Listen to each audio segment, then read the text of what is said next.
Hello everybody, my name is Nehal, and today I want to talk about purpose. What is it, and why is it important? What is purpose? Some define purpose as a reason, right? A reason to get you up from bed, or a reason to do something, a reason to pursue something hard. I like to define purpose as a craving over an extended period of time. Now, why do I use the word craving specifically? When you crave something, for example, if you crave a chocolate, you want to get up, you want to have the chocolate. You have this internal state in which you want to change. You get up, you have the chocolate, and you change the state, you appease the craving. Now, the extended period of time means that the craving always exists. It will always come back. It's never quite in your grasp of being appeased. There's no way to appease it. It's always there. Your purpose comes within, just as with your cravings, just as with everything, to be honest, right? It all starts within you. The components for purpose, there are 5 of them. Let's start with the first one. The first component is your intention. This is your reason, right? This is the first definition I gave of purpose. It's your reason.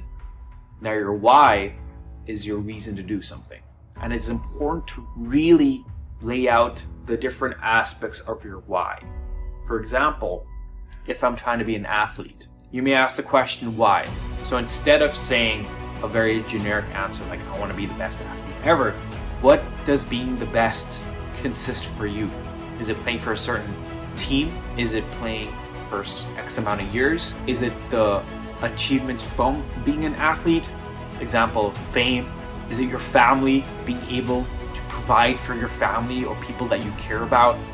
And for each one of those categories, you want to define that out as well. For example, fame.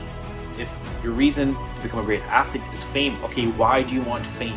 That is your why. Then you have your just cause. Your just cause stems from something emotional, something deep, something unattainable. And it was best described by Simon Sinek in his book, The Infinite Game. Simon Sinek in his book describes a just cause as a future state that doesn't exist yet. And it's one that we're continuously trying to strive for. Simon talks about 4 different aspects of creating a just cause. First aspect is for something. Your just cause is in service for something deep, something emotional. For example, bringing equality for people, fighting climate change, making the world a better place, saving animals. These are for something. It's always in pursuit of an external state. Number 2, a just cause is inclusive. It brings people together. It doesn't exclude. A just cause that's inclusive rallies people together behind the just cause itself, behind achieving that, where the dedication works towards supporting that cause. Number 3, it's service oriented. It's for other people. Make the world a better place. The world doesn't just consist of us. It doesn't just consist of you. It doesn't just consist of me. And the 4th one is that it's idealistic. So what I mean by that, it's grand, unattainable, but it's something we should strive for. It's like an asymptote. You're always trying to approach it. The why is personal. The why is yours. Just cause is for the masses. The intention component of purpose is all about exploration. It consists of a why and it consists of a just cause, but you have to try and find the why in your just cause. And that's a continuous process. You might have found it, you might have a ballpark of what it may be, but continuously refining it. When it comes to your why, Robert Greene talks about your life's task. Your life's task is a task that is tailored to your uniqueness, something that you can excel in, something made for you. It's your task. My life task is different to your life task, which may be different to someone else's life task. But how we find our life's task and how can the life task help us with our why? Now, our life task can give an inclination to the why, but how do we find the life task? Throughout our childhood, if you think back and look back, there have always been hints, little clues of things we're inclined to do, things we enjoy. It's not always logical. Most of the time, it's purely emotional. That's the first step to finding your life's task, is to discover your inclinations. Reflect on your childhood. See what you liked, what you didn't like, what you were drawn to. And that also includes asking your parents, your friends, people close to you. You have to pay attention to what excites you. Even now, there are certain things that excite you than others. What are those things? Find them. Part of this journey of finding new inclinations is to be honest with yourself. Avoid social pressures. It's hard, but ignore them as best as you can. You have to be open to yourself. Number 2, the second part of finding your life's task is to experiment. Engage with your environment. Try different things out. We're not born with knowledge of what we're meant to do. We're not born with the knowledge.